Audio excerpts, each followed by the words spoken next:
السلام علیکم ورحمۃ اللہ وبرکاتہ۔ ایک سوال ہے کہ اپنے مرحومین کو خواب میں دیکھنے کا طریقہ کیا ہے؟ جیسے کسی کے والد کا انتقال ہو گیا، ان کی والدہ کا انتقال ہو گیا، دادا دادی نانا نانی یا رشتے میں کوئی بھی لگے ان کا انتقال ہو گیا تو وہ مرحوم ہو گئے، تو اپنے مرحومین کو، مردے کو خواب میں اگر دیکھنا چاہے تو کیسے دیکھے گا؟ دیکھنے کا طریقہ کیا ہے؟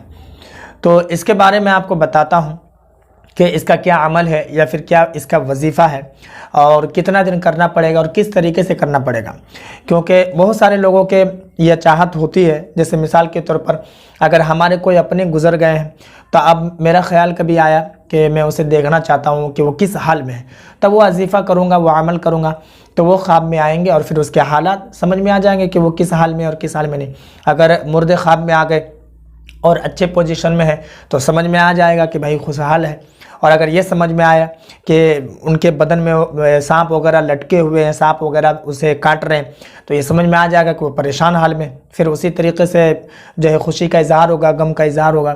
تو اس طریقے سے سوچ ہوتی ہے لوگوں کو۔ خیر بہرحال میں آپ کو بتاتا ہوں اس کا طریقہ کہ کیا طریقہ ہے۔ سب سے پہلی بات تو آپ یہ جان لیں کہ مردے کو خواب دیکھنے کے اعتبار سے یہ حدیث و قرآن کی روشنی میں تو کچھ ایسا نہیں ملا کہ آپ اگر یہ کرتے ہیں تو پھر خواب دکھائی دے گا یا پھر آپ وہ کریں گے تو خواب دکھائی دے گا۔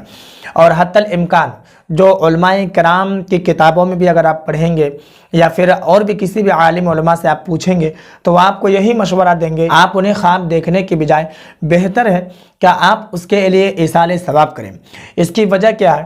اس کی وجہ یہ ہے کہ اگر آپ نے اپنے والدہ محترمہ کو دیکھا یا پھر اپنے والد کو دیکھا یا دادی کو، دادا کو، نانا نانی کسی کو بھی دیکھا، مثال کے طور پر دیکھا، تو آپ نے کیا دیکھا کہ اس کے بدن میں بالکل سانپ بچھو لٹکے ہوئے ہیں، کاٹ رہے ہیں، جہنم کی آگ میں وہ کھول رہا ہے، اس طریقے سے آپ نے دیکھا۔ تو دیکھنے کے بعد کیا ہوا کہ آپ بالکل پریشان ہو گئے۔ اب ان کے لیے کیا کریں گے؟ آپ ایصال ثواب کریں گے، ٹھیک ہے؟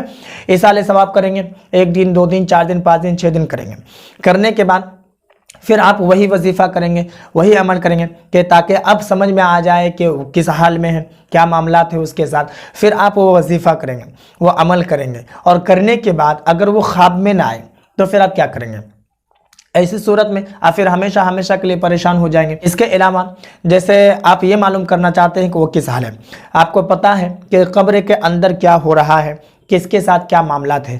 اللہ تبارک و تعالیٰ نے اس کو پوشیدہ رکھا ہے۔ اگر یہ ظاہر کرنا ہوتا تو پھر اللہ تبارک و تعالیٰ اسے ظاہر کر دیتا، اللہ کے رسول صلی اللہ علیہ وسلم ظاہر کر دیتے، لیکن اللہ تبارک و تعالیٰ نے اس کو راز رکھا ہے، پوشیدہ رکھا ہے، کیونکہ اگر مردے بتا دیں گے لوگوں کو یا پھر آپ کو جان جائیں گے کہ کیا حال ہوتا ہے، کس حال میں مردے ہیں، کتابوں میں جو پڑھے ہیں وہ تو خیر پڑھے ہیں، لیکن پریکٹیکلی آ کر اگر آپ کو کوئی بتا دے کہ ہمارے ساتھ یہ ہو رہا ہے تو پھر کیا ہوگا کہ لوگوں کا کھانا پینا بند ہو جائے گا۔ تو اس لیے اللہ تبارک و تعالیٰ نے اس کو راز رکھا ہے، پوشیدہ رکھا ہے، اور جو چیزیں پوشیدہ اللہ تبارک و تعالیٰ نے رکھا ہے، راز رکھا ہے، بہتر ہے کہ وہ راز ہی رہے۔ وہ اسے اگر آپ جاننے کی کوشش کریں گے تو حتی الامکان وہ بالکل الگ ہو جائے گا۔ اس کے علاوہ میں آپ کو ایک بات اور بتا دوں، ہم لوگوں کو جو خواب آتا ہے تو یہ تو حقیقت نہیں ہے کہ اللہ تبارک و تعالیٰ نے جو ہمیں خواب دکھایا بالکل ہم نے انہی کو دیکھا ہے۔ مثال کے طور پر اگر ہم اپنے دادی کو دیکھتے ہیں، دادا کو دیکھتے ہیں، تو ایسا تو نہیں کہ ہم اسی کو دیکھیں، اس کے بجائے شیطان بھی تو اس کی شکل لے کر آ سکتا ہے، کیونکہ شیطان کے پاس اتنی طاقت اور قوت ہے کہ وہ کسی بھی انسان کی شکل لے کر آپ کے سامنے حاضر ہو جائے۔ تو مثال کے طور پر شیطان حاضر ہو گیا تو آپ کو پریشان کرنے کے لیے، تو پھر کیا ہوگا؟ آپ ہمیشہ ہمیشہ پریشان ہی رہیں گے۔ تو اس لیے بہتر ہے کہ کسی بھی مرحوم کو، مرحومین کو خواب میں دیکھنے کی کوشش جو آپ کر رہے ہیں تو اس کے بجائے آپ ان کے نامہ اعمال میں ایصال ثواب کریں، قرآن کی تلاوت کریں یا پھر لوگوں سے کروائیں، وظیفہ وغیرہ پڑھیں، درود وغیرہ پڑھیں، ذکر و اذکار کریں۔ اس کے علاوہ دیگر جو صدقہ جاریہ ہوتا ہے ان کے نام پر آپ صدقہ جاریہ کریں، تو یہ مردے کے حق میں زیادہ بہتر ہوگا، اسے خواب میں دیکھنے سے زیادہ بہتر ہوگا۔ تو میرا مشورہ یہی ہے کہ آپ اپنے مرحومین کو خواب میں دیکھنے کی کوشش کرنے کے بجائے آپ ان کے لیے ایصال ثواب کریں۔ میں امید کرتا ہوں کہ میری بات آپ کو سمجھ میں آ گئی ہوگی۔ اس ویڈیو کو جتنا ہو سکے لوگوں میں ضرور شیئر کر دیں، اور باقی اگر آپ کے من میں کوئی اور سوال ہو تو آپ کمنٹ پر ضرور بتائیں۔